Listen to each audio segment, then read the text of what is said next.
भारत चीनी सैनिकों के बीच हिंसक झड़प, भारत के 20 जवान शहीद। चीनी सैनिकों ने धोखे से किया हमला, भारत के जवाबी हमले में चीन के 43 सैनिकों की मौत या फिर घायल। एलएसी पर चीन के हेलीकॉप्टरों का मूवमेंट बढ़ा, हताहत सैनिकों को एयरलिफ्ट कर रहा है चीन। भारतीय सेना का छोटा दल चीन से बातचीत करने गया था और उसी दौरान धोखे से चीनी सैनिकों ने किया हमला। गलवान घाट सेना का आधिकारिक बयान, देश की संप्रभुता और सीमाओं की रक्षा के लिए प्रतिबद्ध। हिमाचल प्रदेश में चीन से लगी सीमाओं के इलाकों को अलर्ट किया गया। हिमाचल प्रदेश पुलिस ने राज्य की सभी खुफिया एजेंसी को किया सतर्क। हिमाचल के 2 जिलों लाहौल स्पीति और किन्नौर से लगती चीन की सीमा, स्थानीय लोगों की सुरक्षा सुनिश्चित करने के लिए एडवाइजरी जारी। एलएसी के पास आईटीबीपी की पोस्ट पर आर्मी ने संभाला मोर्चा। गलवान वैली में झड़प के बाद तनाव बढ़ा। एलएसी पर बने हालात को लेकर प्रधानमंत्री मोदी आवास पर मैराथन बैठकों का दौर, देर रात तक प्रधानमंत्री मोदी और गृह मंत्री अमित शाह के बीच चर्चा। मोदी शाह की चर्चा से पहले प्रधानमंत्री आवास पर सीसीएस की बैठक हुई। पीएम के साथ गृह मंत्री अमित शाह, रक्षा मंत्री राजनाथ सिंह, वित्त मंत्री निर्मला सीतारमण और विदेश मंत्री एस जयशंकर ने किया मंथन। गलवान की घटना के बाद रक्षा मंत्री ने मंगलवार शाम हाई लेवल मीटिंग की। सीडीएस और तीनों सेना प्रमुखों के अलावा विदेश मंत्री भी रहे मौजूद। सोमवार की घटना के बाद गलवान घाटी में फिलहाल हालात स्थिर, दोनों ओर के सैनिक अपनी अपनी जगहों पर लौटे। गलवान की घटना पर सेना की चीन को दो टूक, भारत ने एलएसी नहीं पार की, चीन भी करे सम्मान। गलवान घाटी में हिंसक झड़प के बाद चीन की नई चाल, भारत पर लगाया सीमा पार करने का आरोप। गलवान घाटी में भारतीय जवानों की शहादत से बढ़ा गुस्सा, कांग्रेस ने सरकार से की बदला लेने की मांग। भारत और चीन के बीच एलएसी पर हुई हिंसक झड़प पर संयुक्त राष्ट्र प्रमुख एंटोनियो गुटेरेस ने जताई चिंता, दोनों देशों से अधिकतम संयम बरतने की अपील की। चीन के साथ झड़प में शहीद हुए 16 बिहार रेजिमेंट के कमांडिंग ऑफिसर कर्नल संतोष बाबू तेलंगाना के सूर्यापेट के रहने वाले थे। अपने पीछे छोड़ गए हैं एक बेटा और एक बेटी। शहीद कर्नल संतोष बाबू की मां बोली, इकलौता बेटा खो दिया लेकिन देश के लिए कुर्बान पर गर्व। गलवान में शहीद हुए सिपाही कुंदन झा झारखंड के साहिबगंज के रहने वाले थे। 17 दिन पहले बने थे पिता, नहीं देख पाए बेटी का मुंह। तेलंगाना सरकार ने शहीद पलानी के परिवार को 20 लाख रुपए की आर्थिक मदद और परिवार के एक सदस्य को नौकरी देने का ऐलान किया।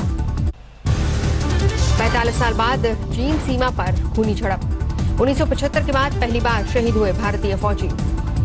20 अक्टूबर 1975 को अरुणाचल प्रदेश के तुलुंगला में चीन ने एम्बुश लगाकर किया था हमला। असम राइफल्स की पेट्रोलिंग पार्टी के 4 जवान हुए थे शहीद। 1967 में भी भारत और चीन के सैनिकों के बीच अरुणाचल प्रदेश के नाथुला में हुई थी झड़प। चीन के 340 और भारत के 88 जवान हुए थे शहीद। गलवान घाटी का नाम लद्दाख के रहने वाले चरवाहे के नाम पर पड़ा। गुलाम रसूल गलवान ने सबसे पहले गलवान नदी की खोज की थी। गुलाम रसूल को नई जगहों पर जाने का था शौक। पढ़े लिखे नहीं होने के बावजूद उसने गलवान को खोज की। अंग्रेज साहिब की मदद से सर्वेंट ऑफ साहिब्स नाम की किताब में दर्ज कराई थी।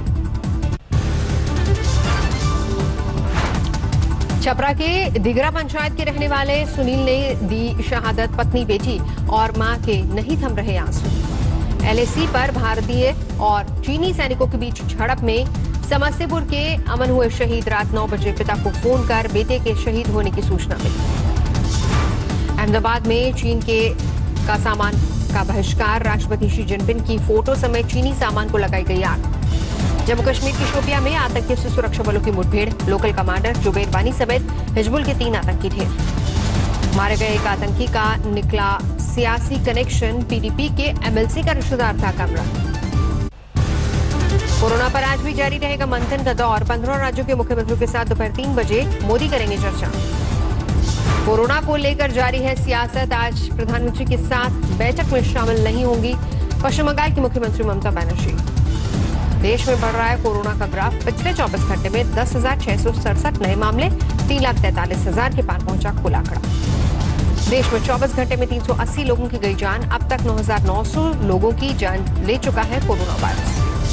महाराष्ट्र में जारी है कोरोना का कोहराम, 24 घंटे में 2,701 नए मामले, 81 मरीजों ने दम तोड़ा। महाराष्ट्र में कोरोना के मरीजों का आंकड़ा 1,13,400 के पार पहुंचा। सूबे में अब तक 5,537 की मौत। मुंबई में और तेज हुआ कोरोना का प्रहार, मरीजों का आंकड़ा 60,228 के पार पहुंचा। अब तक शहर में 3,168 मरीजों की मौत। दिल्ली के स्वास्थ्य मंत्री सत्येंद्र जैन अस्पताल में भर्ती, आज फिर होगा कोरोना टेस्ट। दिल्ली में नहीं थम रही कोरोना की रफ्तार, 24 घंटे में 1,859 नए मामले, 93 मरीजों ने दम तोड़ा। दिल्ली में कोरोना का आंकड़ा बढ़कर 44,600 के पार, अब तक 1,837 मरीजों की मौत। उत्तर प्रदेश में मुख्यमंत्री हेल्पलाइन में फूटा कोरोना बम, 88 कर्मचारियों में कोरोना का संक्रमण। यूपी के सीएम हेल्पलाइन से जुड़ी कंपनी पर लॉकडाउन की गाइडलाइंस को दरकिनार करने का आरोप, सीएमओ ने भेजा नोटिस। गाजियाबाद में 24 घंटे में आए 45 नए कोरोना मरीज, कुल मरीजों की संख्या 683 हुई, अब तक 25 की मौत। आज से उत्तर प्रदेश में वाइन महंगी, आधा लीटर की बोतल में 50 रुपए और बड़ी बोतल में 100 रुपए का इजाफा। तमिलनाडु में आज कोरोना के 1,843 नए मामले, कुल मामले 46,500 के पार, अब तक राज्य में 489 मरीजों की मौत। मध्य प्रदेश के मुख्यमंत्री शिवराज सिंह चौहान पहुंचे लखनऊ, मेदांता अस्पताल में भर्ती राज्यपाल लालजी टंडन का जाना हाल। कांग्रेस नेता दिग्विजय सिंह मुख्यमंत्री शिवराज सिंह चौहान के खिलाफ दर्ज करवाएंगे शिकायत। राहुल गांधी के वीडियो के साथ छेड़छाड़ कर छवि खराब करने का लगाया आरोप। रीवा में कांग्रेस ने शिवराज सरकार का पुतला फूका, बीजेपी सांसद जनार्दन मिश्रा की महिलाओं के शराब बेचने की टिप्पणी से नाराज। राज्यसभा चुनाव से पहले कांग्रेस के सामने अपने विधायकों को एकजुट रखने की चुनौती, गुजरात कांग्रेस के कई विधायक अहमदाबाद के उम्मेद होटल पहुंचे। अलीगढ़ में बीजेपी विधायक संजीव राजा ने प्रशासन पर थोड़ा ठीकरा बोले, अफसरों की लापरवाही से शहर में बढ़ा कोरोना। अनामिका शुक्ला धोखाधड़ी केस में मास्टरमाइंड जसवंत पर एफआईआर दर्ज करने का आदेश। कन्नौज के प्राथमिक विद्यालय में प्रधानाध्यापक के तौर पर है तैनात। कन्नौज के बेसिक शिक्षा अधिकारी ने जसवंत को किया बर्खास्त, वेतन रिकवरी के लिए नोटिस भेजा। विशाखापट्टनम में किसान की पासबुक ऑनलाइन अपलोड करने के लिए रेवेन्यू ऑफिसर ने ली 14,000 की घूस, एंटी करप्शन ब्रांच ने रंगे हाथों दबोचा। बरेली में एक युवक ने घर में लगाई फांसी, अभिनेता सुशांत सिंह राजपूत की मौत से था दुखी।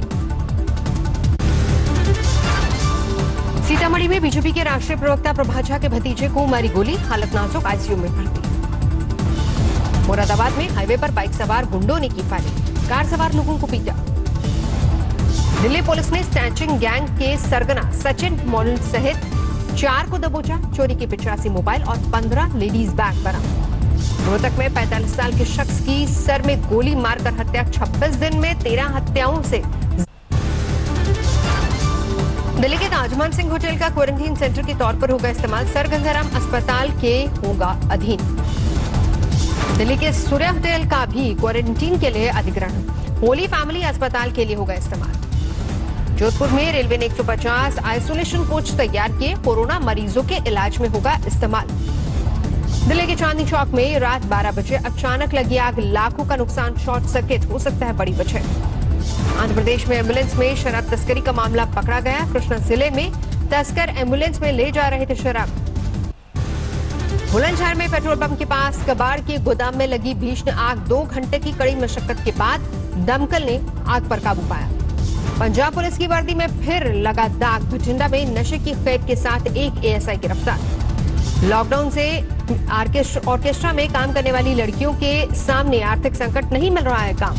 बाराबंकी में कोरोना के तेज रफ्तार से परेशान प्रशासन ने रात 9 बजे से सुबह 5 बजे तक लगाया कर्फ्यू, धार्मिक स्थलों को सैनिटाइज किया गया। जालौर से दूसरी मोक्ष कलश स्पेशल बस हरिद्वार के लिए रवाना, कोरोना मरीजों के परिजन गंगा में विसर्जित करेंगे अस्थियां। छत्तीसगढ़ में हाथियों की मौत पर बीजेपी ने जांच कराने की मांग कही, हफ्ते भर में 5 हाथियों की हो चुकी है मौत। त्रिवेंद्रम में बिजली और डीजल पेट्रोल की महंगाई के खिलाफ कांग्रेस का चक्का जाम, मोदी सरकार के खिलाफ प्रदर्शन। वाराणसी में बारिश का पानी शहर के कई इलाकों में घुसा, जलजमाव से लोग परेशान। हुगली में मूसलाधार बारिश से पारा गिरा, कई इलाकों में पानी भरने से परेशानी। तेलंगाना के मेडक जिले में मानसून की मूसलाधार बारिश, कई इलाके जलमग्न। पटना की करगिल चौक में महिला कांग्रेस का कैंडल प्रोटेस्ट। अभिनेता सुशांत सिंह राजपूत की मौत की सीबीआई जांच की मांग की। अलवर में ससुराल में टॉयलेट नहीं होने पर इंस्पेक्टर की बेटी ने शादी से किया इनकार, वीडियो वायरल। अमरोहा में तेंदुए ने खेत पर काम कर रही महिला पर किया हमला, महिला की मौत से इलाके में दहशत। खंडवा में कोरोना वायरस से अफसरों में हड़कंप, 2 जजों के संक्रमित होने के बाद अब निगम कमिश्नर कोरोना पॉजिटिव। दिल्ली के गाजीपुर वेस्ट एनर्जी प्लांट के बाहर स्थानीय लोगों का हंगामा, हरियाणा और यूपी से कूड़ा भरकर आए 14 ट्रक भी पकड़े, ड्राइवरों की पिटाई की।